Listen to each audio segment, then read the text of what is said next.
Hello, I'm Tom Rogers and this is the Rebel Education Podcast.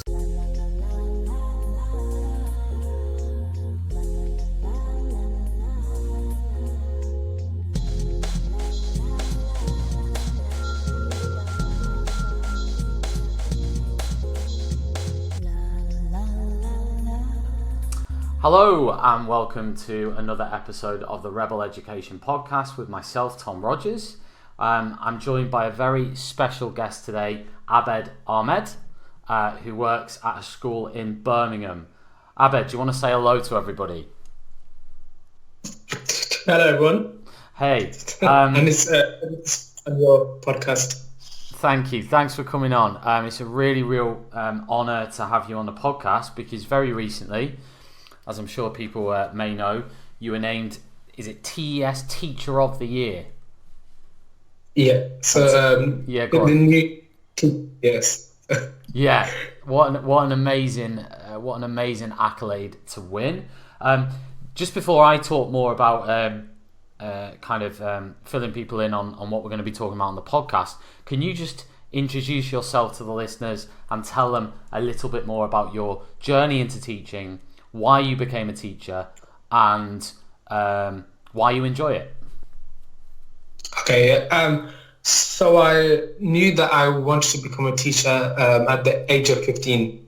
A lot of people think that's quite sad that I knew at the age of 15 that I wanted to become a teacher. The reason why I always wanted to become a teacher is because I do remember when I was in year 10, I managed to pass my GCSE maths 1 year early with an A star, and I knew, okay, so I must be quite good at maths. I didn't realize it, and then I remember in my final year of school, because I didn't need to do maths, my maths teacher at the time, who then became the teacher when I first got my first job, he told me it was okay to just support him in the lessons. So for that entire year, I just went to my normal maths lessons, but I was doing like one-to-one with the students in my class, and I was just going around supporting my teacher, with the maths. And a lot of my friends did say, "Wow, you taught that quite well," and I did it in the most simplest ways. I hope he paid you for it. I hope he paid you. It didn't pay me at all. But I didn't mind because I was really happy that the teacher felt like that I'm good enough to support him. So yeah, I didn't get paid, unfortunately. but my friends made me realize that maybe teaching is something that I should consider. And from then, my mindset was just on teaching, nothing else. And and I'm glad I became a teacher because it's something that I really enjoy. I generally can't see myself in another career, and I really enjoy it because I think working with young people is so much more easier and fun than working with adults. I'm pretty sure a lot of us would say the same thing. I think working with adults is quite tough, but working with children, it generally makes you feel like that you are making a difference. And I think that's the main reason why I chose to be a teacher, because I want a job where I know that I'm possibly making a difference in a child's life. Absolutely. And we'll come on to the kind of focus of the podcast in a minute, which is obviously to discuss, you've become very, very prominent in education around your incredible work for students who have a stammer. And I thought we could maybe just start with you kind of telling me, because I'm just not particularly knowledgeable on any of this. So, it's the classic from my perspective of just watching the King's Speech. That's it, and seeing the Educating Yorkshire. It's that kind of, that's my level, right? So if I was to ask you what is a stammer, how would you answer someone who just asked you that simple question? What is a stammer?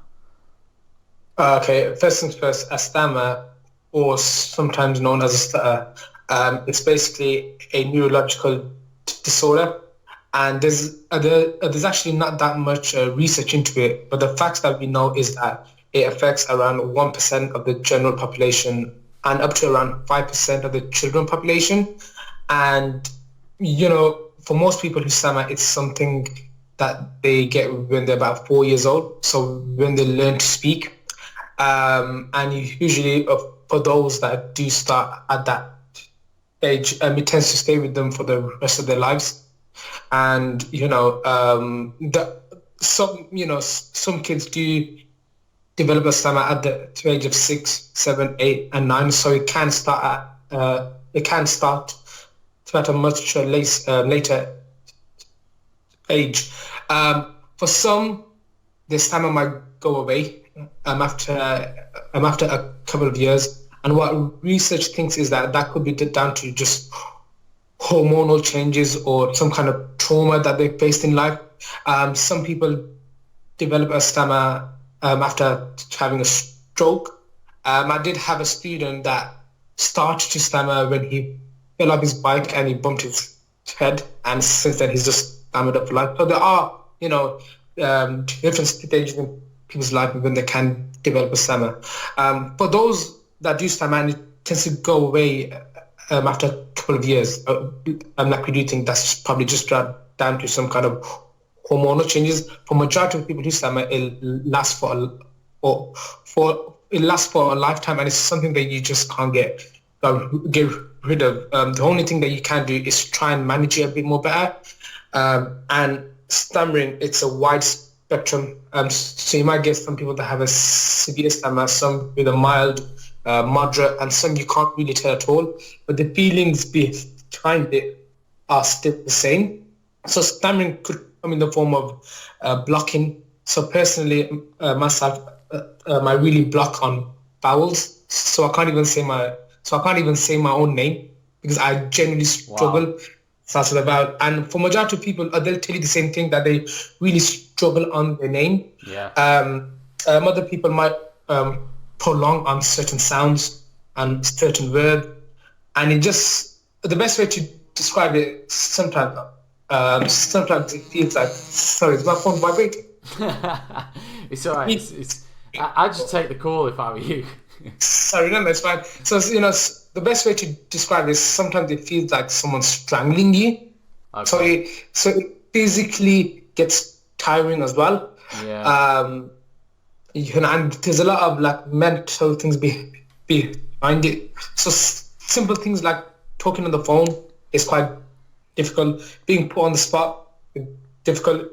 Even going to a place to get food, it's hard. There's been times that I've had to order food that I didn't even want because I know that I can't say that word. So, there are much deeper issues behind stammering. And when you were kind of growing up or whatever, and you obviously, you're very aware that you have this issue or whatever, who was kind of supporting you to deal with it, and B, who were you kind of looking at and thinking that's a person who is successfully dealing with this challenge and this issue? Unfortunately, I had zero support until I was 19. Wow. So throughout my entire primary school, my secondary school, there's actually a helicopter here as well. Like literally everything is just going off right now. That's fine. So throughout primary school and secondary school, I had no support at all in terms of not a single teacher stopped me to say, we can tell that you're struggling to speak, we can refer you to speech and language therapy, but I didn't get that at all. Do I blame teachers? No, because again, I just don't think there's enough awareness at all. Yeah. Also, growing up, my parents weren't really supportive. In fact, I used to get told off by my parents for stammering. So they used to tell me, speak slowly, calm down. Why are you in a rush to speak?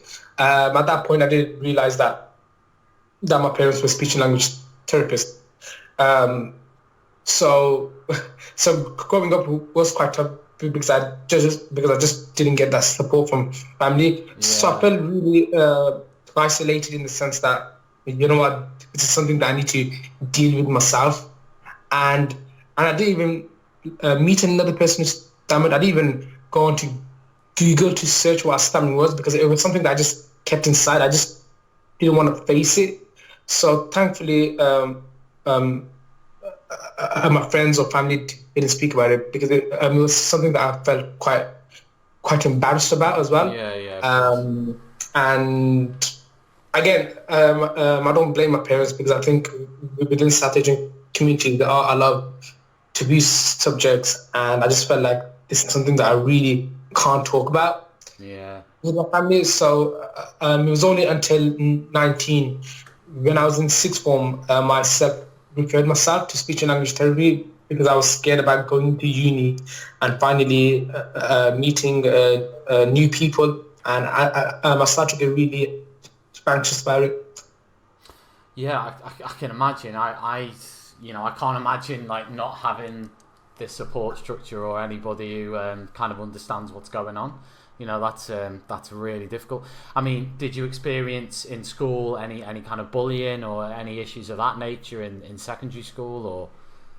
Yeah, of course, all the time, and Yeah, this with adults as well. So like a lot of peers and children like in the school, they'd imitate me, yeah, take the mic, and this is very common.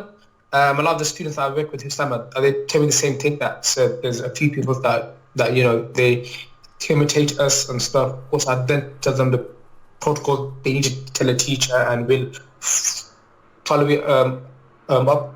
So there were a lot of kids that did used to take the mic. In terms of adults, I think a lot of adults made ignorant comments. So, for example, when there've been times where they asked me for my name, and they can see that I'm struggling, I've had a lot of comments like, "Oh, why did you have to think twice about your name? Did you forget yeah, your name?" So yeah, yeah, that's yeah. just to ignorance. And another thing, I'm not even times that I've been speaking over the phone, and let's say I was blocking, and that sounds like silence over the phone, and the other person on the phone would think that there's no one there, Yeah. so they've come on thinking that there's no one there. Of course, I was there, but it was just I was blocking on my words.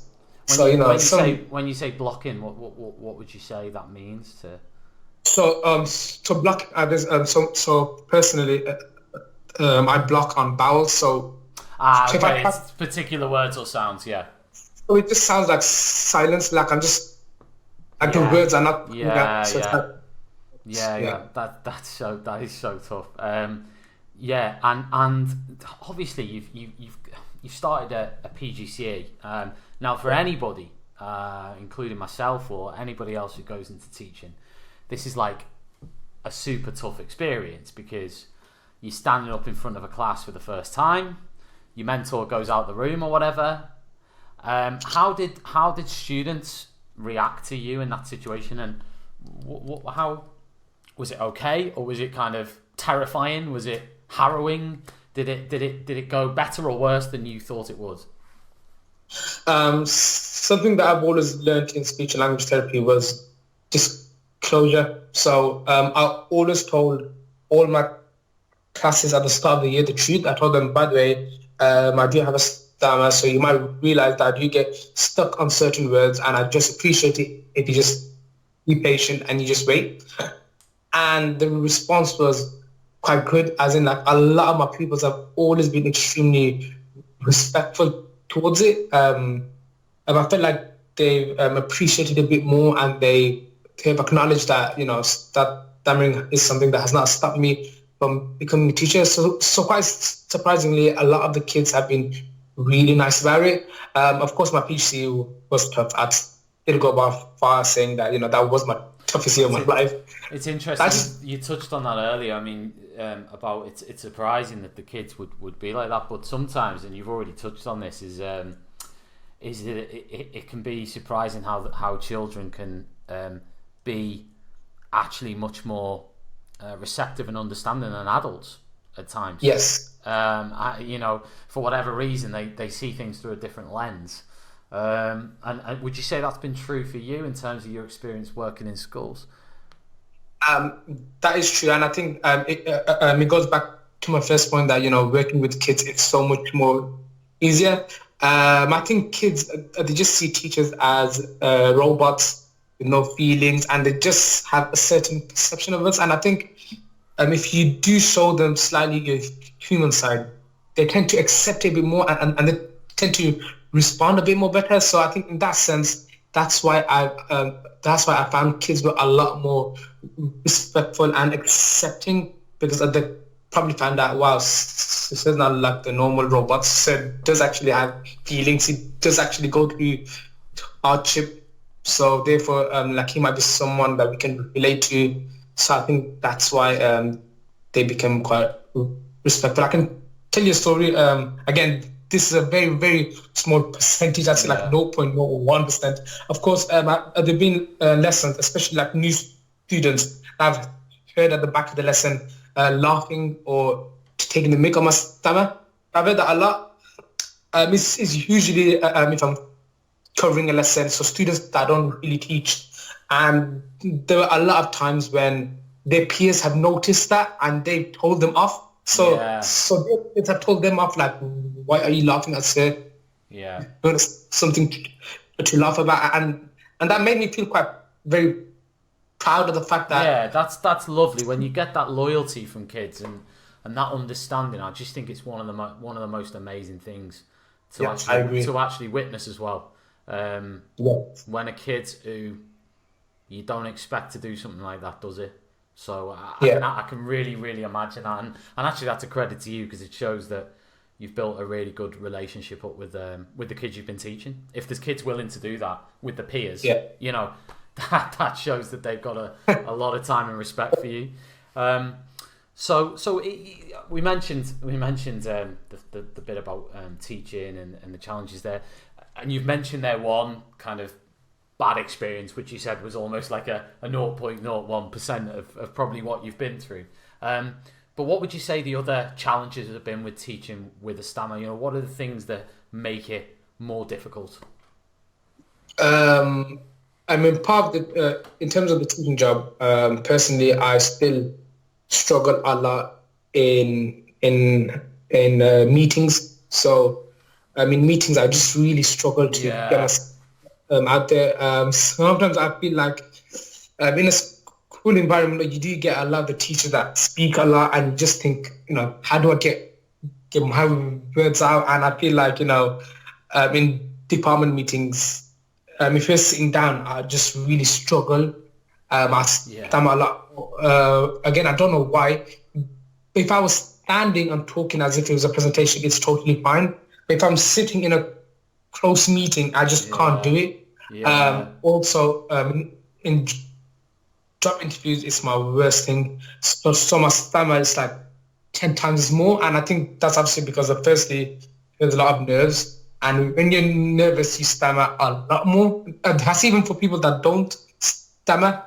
So just imagine someone who naturally stammers, but then they're nervous, and it's like 10 times as much. So that's something that I'm personally trying to, get better at. Thankfully, I do get like about 10% extra time in my interviews because I'm a stammer. But again, it's something that I'm personally trying to work at. But in terms of teaching, standing at the board is fine for me, because I think, as you know, as teachers, we're more like performers. Yeah. So I'm gonna say I over exaggerate the way I speak, and that tends to help me manage my stammer a bit more. Yes. Standing at the front is not an issue anymore, and teaching in front of kids is so much more different than talking in front of adults. Yes, absolutely. We know not being judged that much, and we can be a bit we can be ourselves and stuff. And I find that kids have not they've not had any problems with me stammering at the front. They've still understood. In fact, I think certain parts of my stammer has forced me to become an effective teacher in terms of I try and talk less, and I try and say the most important things rather than talking a lot more. So I really do think about my choice of words, and people who stammer, they tend to be much more good listeners Yeah. than speakers. Yeah. So I tend to listen more than I speak. So I try and stay calm if there's a situation with, let's say there's a few people that are arguing or something. I listen a bit more first, and then I choose my words wisely. Yeah. You know. Yeah. That's really interesting. It could have some positive knock-on effects, I guess, in kind of classroom management. That leads on really to how many students, because obviously a lot of your work recently has been around how to support students who have a stammer. So how many students do you think you've encountered since the start of your career who've kind of had this challenge? Including my teacher training year, I've come across around 35 students. Wow. That's quite big. That's a huge amount. And how have they kind of reacted to you when they've realised, okay, this guy, because you said it yourself about your own youth growing up, there wasn't anybody who was almost like someone you could look to and say, okay, there you go. You know, I mean, I'll be honest, the first time I ever came across it, I think, was through the King's Speech. That was the first time I ever came across it, looked into it, started to kind of understand it a little bit more. I'll tell you another, as a history teacher, I'll tell you another famous person who had the stammer was King Charles I. Okay. King Charles I, who was executed in 1649. He obviously suffered from a stammer, and actually, if you watch the movie Cromwell, they've actually put his stammer in. It's not as visible as like the King's Speech, but it's there. You know, he's on trial, and because he's in that nervous situation of the trial before his execution, the stammer actually comes out. So I was going to say, how have students who've not really had an experience of, you know, somebody in the flesh who has a stammer and everything, how have they responded to you?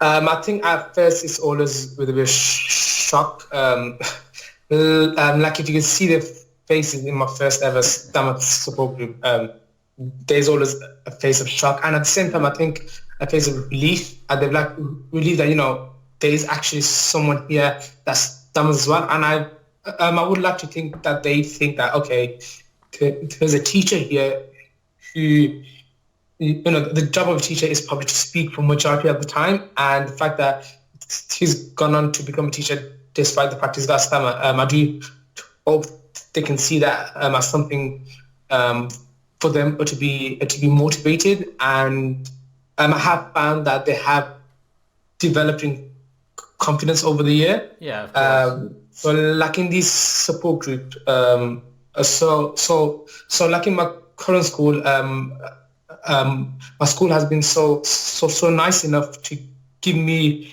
my stammer group as my form group. Yeah. So I speak daily, and we do a lot of work. How many students is that in your current school? So this one is 14. So Wow. So quite a big school. We've got 1,650. Oh, okay. Yeah, it's a very good. So if you take the 1% is almost that perfect number. And what I do mainly is just confidence building activities. Because I'm not a speech and language therapist, I try and stay away from that as much as possible, because they do get speech and language therapists as well. Yes. So my main target is confidence building. Yeah. So try and make sure that they don't think about this stammer as something that's negative. I try to get the message across that if you stammer, stammer with a bit more confidence, and show that, don't try to hide it away, because there's no use in that at all. Just relax.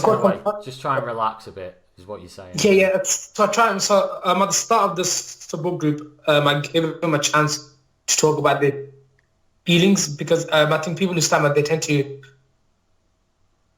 bottle it inside, and they just don't tend to talk about it.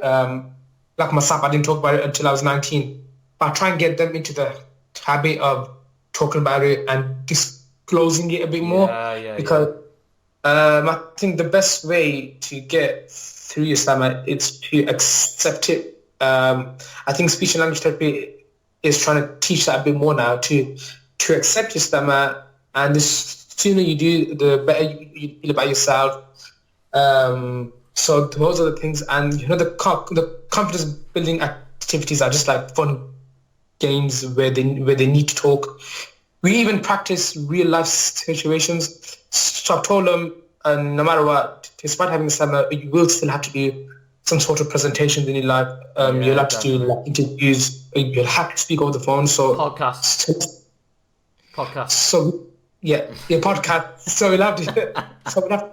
So we practice those things, and at the same time, I try and give them advice what to do like in those situations, and small tricks that they can use to overcome that situation. Really. Yeah, that makes perfect sense. I mean, that was really going to lead on to my next question. Is if I'm a teacher like myself, I walk into a classroom, there's a student who obviously suffers from a stammer. You know, what really kind of succinctly, what would be the key strategies that someone like me could use as somebody who's not a speech language therapist, who doesn't have time to read, books or whatever about what to do? What are the 2 or 3 things that I can do straight away that's going to help that situation? First things first, of course, if you do find there's a people who stammers, is always speak to your SENCO straight away to see what support they would give. I think that would be the first protocol. Of course, it doesn't matter if you don't know like the ways to support them.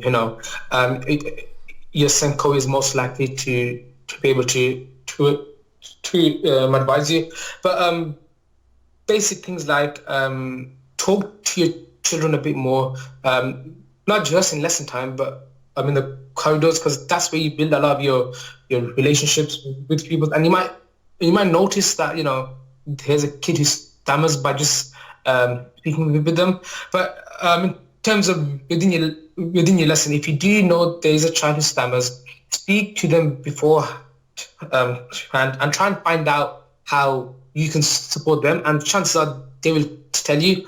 For example, a lot of kids who stammer, they might struggle to say yes sir or yes miss when you're doing a register. So small things like maybe getting them to just put their hands up when you sing the name, or try and find out from them what word is easier for them. For example, they might just say so it might be much more simpler for them to say yes instead of yes miss or yes sir. So small things like that. Another thing would be is find out from them if they are okay with you speaking to them on the spot. So when as teachers, I think we have a bad habit of just choosing kids on the spot.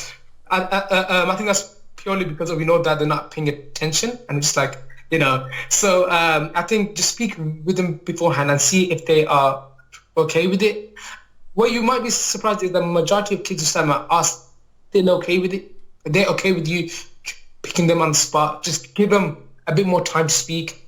Also, like, never finish up sentences for someone who stammers, and that might come across as you being quite supportive, but it's really not. It's the worst thing you can ever do is finish the sentence up with someone, and because that's making us think that we're not capable of finishing our sentences. Other things like if they're doing a group presentation, what might be quite good is just getting one person to introduce everyone's names rather than going one by one and telling everyone to say their name. So at uni, that was the thing that I did, is I told one of my friends to just say all of our names, and you can give them 10% extra time as reasonable adjustments. A lot of the examples do give that. Again, if they're doing a single presentation, again, give them extra time, about 10%. I think that's good enough, and just maybe not forcing them to say the name. Instead, just leave the name on the board. I'm just trying to think of other things. So those are just the few ways that you can really support kids who stammer within your lessons, and just trying to give them like motivational words and just telling them that it's okay to stammer, we won't judge you at all. Small things like that really do make a massive difference. That makes absolute sense, and that's some brilliant advice, to be honest with you, that I'll probably use myself if I'm in that position. Moving on from kind of strategies to support the students, I mean, what are your goals and aspirations in terms of what you want to do, not just in your career, but I mean in general? You obviously just won this fantastic award from the TES. So what are your kind of goals and aspirations in terms of what you want to do? In terms of long term, I know it's very ambitious, but I would love to become a head teacher one day. I think that's so. When I wanted to be a teacher at the age of 15, I also knew that I would love to try and become a teacher. The reason being is I feel like I can motivate people to be the best that they can be. I do a lot with my students, and I know that there's more to being a teacher than motivating people to be the best that they can be. But I really think that I can do that quite well. But of course, that's very long term. Like I'm not in a rush at all. Of course. Anytime soon, but I do feel I can do it, and the reason behind it as well is because I come from a very deprived, disadvantaged background, and where I live is very deprived, and I've seen it firsthand. I've seen friends, family that have gone down the wrong path, and I think that has put a fire in me to make sure that a lot of young people where I live at the moment as well don't go down that path. And I felt like education at school missed that chance to break that cycle of deprivation and things like that. So I think that's why I really want to become a head teacher, so I can try and make sure like a lot of the kids in my local area don't go down that that path. Because again, I've seen it a lot firsthand. I've seen my friends go down the wrong path and stuff. So I think that's where the fire has come from. In terms of short term, right now I'm currently the lead in teaching and learning within my maths department, and I would love to become a head of maths, and then I just see where it goes from there really. So those are my short term and long term in terms of school. Maths side of school, I'm currently working with my former speech and language therapist, which is also she's also a lecturer at speech and language therapy, and we both run a stammer support group for adults. It's a free group to join, because there should be around 10 to 11,000 people who stammer within Birmingham, and we're trying to find them. Yeah. But it's quite difficult at the moment. So we do run formal and social events for people to stammer. So that's something that I'm currently working at as well. That's absolutely fantastic. Absolutely inspirational. So, I mean, that's in terms of the questions I wanted to ask you. I think we've covered basically everything. I suppose the only other thing to say is, what happened with the TES award? How did this fantastic thing come about? So, firstly, I found out a few months ago that I was nominated by a friend to do for the award, and of course I didn't think that would in it. I'm like, yeah, of course, that's fine. We'll just see. And I did get to the final 8, and we got to go to the event. I'm not gonna lie, it's a very nice event. So I've been there once. It was great. It was like the Oscars, but for teaching. Yeah. So it was a really nice event, and I genuinely didn't think that I would win it.